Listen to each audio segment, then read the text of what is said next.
And Badagry has 8 quarters. Where you are is known as Boikon quarter. And they were the one running this quarter called Boikon quarter. Now, these shackles and chains, they are over 500 years where we are not being born. So this one now? Yes. Later, I'm still going to bring the chain down one by one. You feel the weight. Some of you can even wear it on your neck if you want to. Now, I can't wear chains, sir. Sorry. The company that produces chain is at 111 and 115 at Fatima Road in Birmingham, London, named Yates and Company, H-A-I-T-T, and company that produces the neck collar chain that they wore on the name of the enslaved Africans. Now, the chain used to come up with some torture equipment that I'll be introducing to you step by step. So let me begin with this. This one that I'm holding, so small but mighty. Now, it has 3 functions. The first one, what's that name? She was. Now, where she come from, most of the Igbo slaves taken along Calabar, Bodipo, through Orun, they took them to Georgia. There's an island in Georgia where you see the culture and the tradition of the Igbo people there. We call it Igbo landing. Could you guys believe one day those Igbo slaves said they can never be a slave in an army? What they did, they killed their masters. 75 of them walked into the ocean. They drowned themselves. They call the place Igbo landing. If you get there today in Georgia, you see the culture of the Igbo people there. But most of the Yorubas one we are taking to Brazil.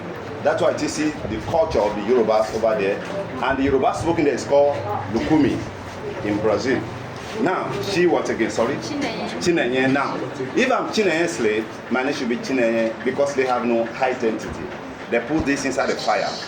They'll heat it very well. When it's turns red, then I used to write Chinenye on my chest, or at my back, or here, or any sign. Because the slave kept in the next, what they call barrack cell, the next Mozambique there, we are owned by different owners. For identification, we have to brand it with red order. Though some people compare tattoo with branding, it's a different thing. Tattoo, they use needle.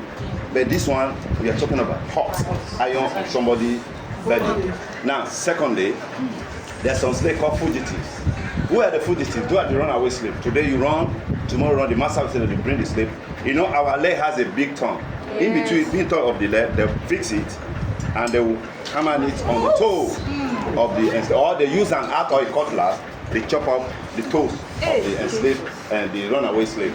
If you have watched a movie titled The Rule by Alessandro Kunta Kinte, similar to the guy in the movie.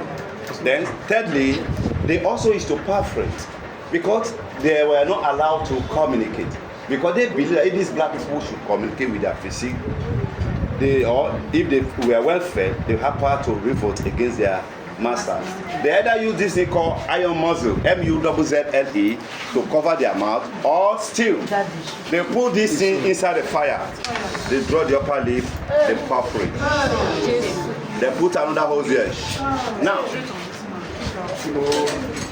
after piercing the upper lid and lower lid, the European will never make a mistake by putting padlock directly on their lips. Because they believe that if they should put padlock directly, they can use left side or right side of the lip to zip.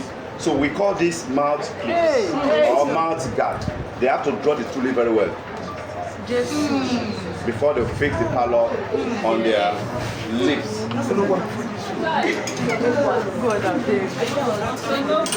Now, these are the children chain.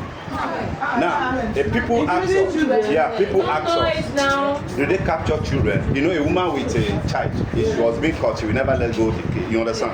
Or if she's pregnant, one day she will surely give it back.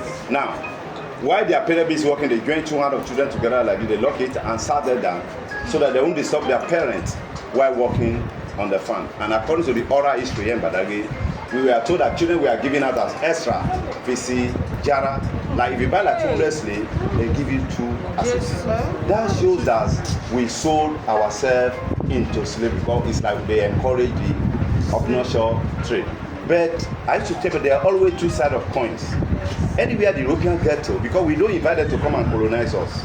Anywhere they get to, if they realize these people, because Africa then, we have a very large colony with a king warrior that you cannot penetrate.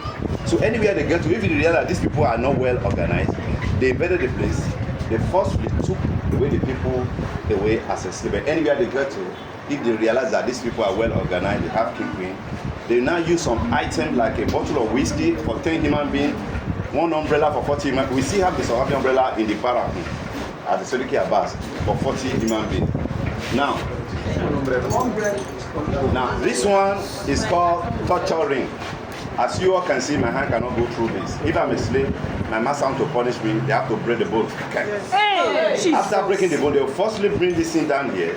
This knot, because these chapels and they are over 500 years, the knots are melted. They will do this knot, then there will be a hole, tiny hole from up there. They fix it, they return the knot so that it will be very firm. And the slave, they will remove the platform where he was standing, then he will be suspended on the hair of the hand. Imagine all your weight on this hand. Now, while doing this, they let other enslaved Africans stay aside to watch. They are trying to instill fear into them. That if you do this, this is what happened to you. Eventually, if they die, no case, because they were property of their master. Now, over there, that's the slave drinking bowl. That pot was filled once in a day. Later, you're going to see, don't worry. That pot was filled once in a day. They normally mount it outside. They'll fetch water inside it. Now, 20 slaves have to surrender the pot. The reason why cup is not included, they always tie their hand at the back. So they have to feed their mouth to the water. Another 20 will come. As we are taking, the water will be going down. The next 20 to take, if you put your hand around the way, you said that thing is sharp like a blade, it will cut their belly, blood will now enter the water. The next 20 have no choice.